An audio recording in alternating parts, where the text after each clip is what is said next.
He drank 24 beers and a bottle of brandy, entered the World Championship at 434 pounds, and staggered away as the darts champion, never once sober, never in control.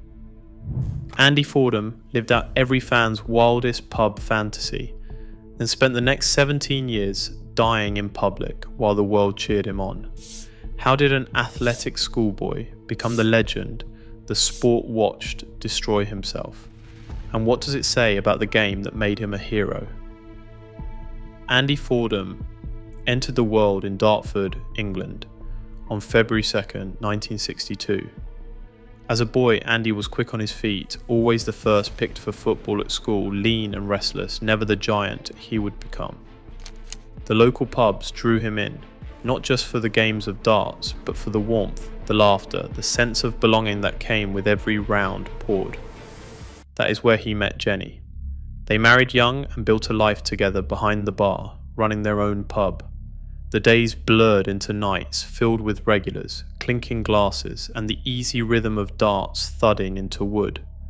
Alcohol was everywhere, as much a part of the scenery as the dartboard itself.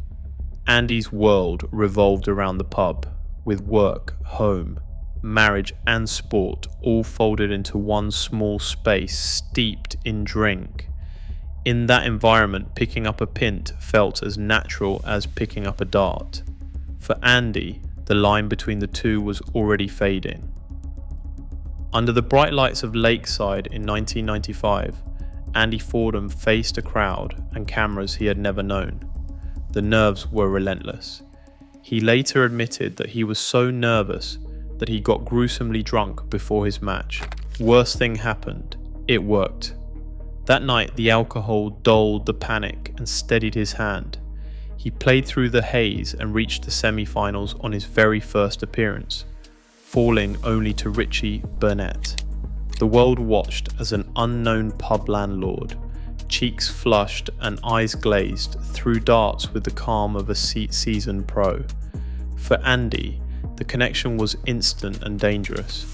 Drink was not just part of the scene anymore, it became the secret weapon. Every pint before a match felt like armour, every shot of brandy a shield against the pressure. The cheers grew louder, the expectations heavier, and the line between courage and crutch faded away.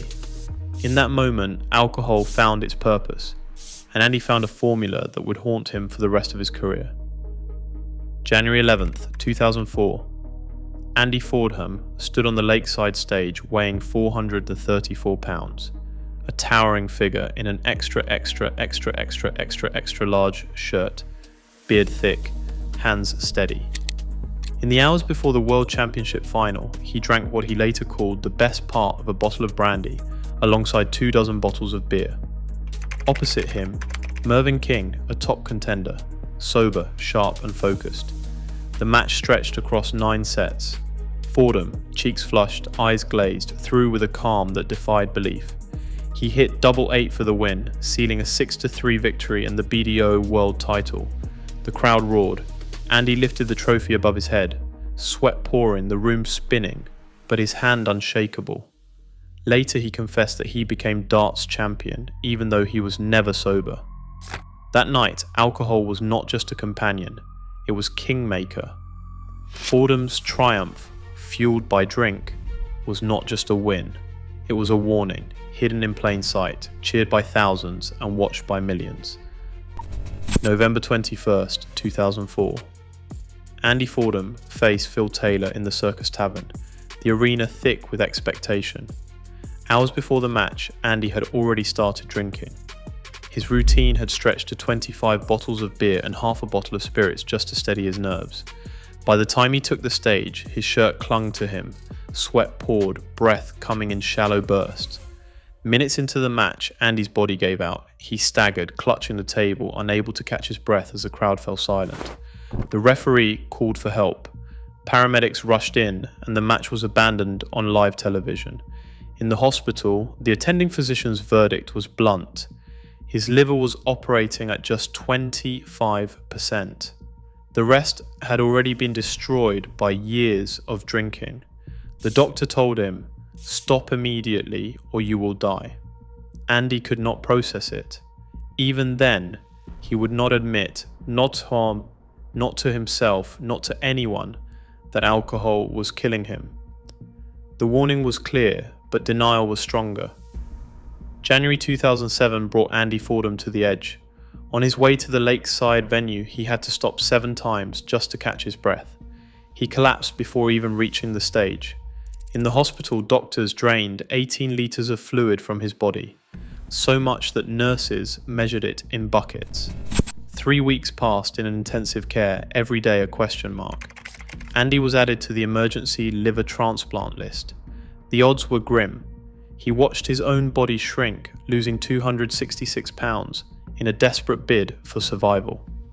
Cameras from Celebrity Fit Club captured the transformation. The beard remained, but the Viking's frame melted away. Off the drink, Andy found the world unfamiliar. He later said, "The balance was wrong, my arms moved differently." The hands that once threw darts with unshakable confidence now trembled with doubt. Sober, he survived. But the price was a new kind of exile, alive but stripped of the game and the armour that had once made him a champion. Andy Fordham stepped onto the Grand Slam stage in 2015, years after the world had last seen him in the spotlight. The crowd rose as one, a wall of applause greeting a man who had survived what should have killed him. He looked smaller now, the weight loss visible in his face and frame, but the beard and the Viking stare remained. For a moment, hope flickered. Maybe the old magic was still there. Andy threw his first 3 darts and landed a 180, the crowd roaring like it was 2004 all over again. But the rest of the match told a different story. The precision was gone, the confidence shaky, the rhythm that once came so easily, now just out of reach. He lost in the group stage, his first televised win in 10 years, followed by defeat. The ovation did not fade, but the game had moved on. Andy stood alone on stage, soaking up the love, knowing he would never reclaim what was lost. The cheers echoed, but the edge that made him champion was gone for good. In his final years, Andy Fordham's body could no longer keep pace with his spirit. Hospital corridors replaced the roar of the crowd. In 2020, another operation returned him to a ward. Doctors draining litres of fluid from a body battered by decades of strain. Each visit, the numbers grew more daunting, fluid measured in buckets. Organs struggling to function. Andy's wife Jenny and their children kept vigil at his side, the family circle closing tight as his world grew smaller. Even when hope flickered, fear was never far. Andy once admitted the scariest part was not the pain or the needles, but the thought of leaving his family behind. On July 15th, 2021, at the age of 59, Andy Fordham died in hospital, his loved ones at his bedside. The Viking's journey ended quietly, surrounded by those who mattered most. For 17 years, Andy Fordham's decline played out under banners for lager and spirits, every match a billboard for the very thing that was killing him. Sponsorship contracts lined the walls, alcohol logos stamped across every tournament, every broadcast, every trophy. The darts world cheered Andy's 2004 victory, then watched as he drank himself to death, never once pausing the party. Andy himself said that winning was maybe the worst thing that happened to him. The regret is his, but the profit belongs to the culture that handed him another pint every time he faltered. Here's the binary. Was it the man who could not stop, or the system that never asked him to? One champion, 17 years, and a sport still drenched in drink. Pick a side, tag it, defend it. Do not say both. Which one actually killed Andy Fordham, the alcoholic, or the culture that profits from alcoholics? The honest answer, right now. Right now, pub tournaments and alcohol sponsors still shape darts culture. Every year, new players enter that world knowing what happened to Andy Fordham, but seeing nothing change. When profit normalizes self-destruction, tragedy is not history, it is policy. Whose responsibility is that? Let us hear your answer in the comments. Who actually killed Andy Fordham? The alcoholic or the culture that profits from alcoholics? Choose one. Do not say both.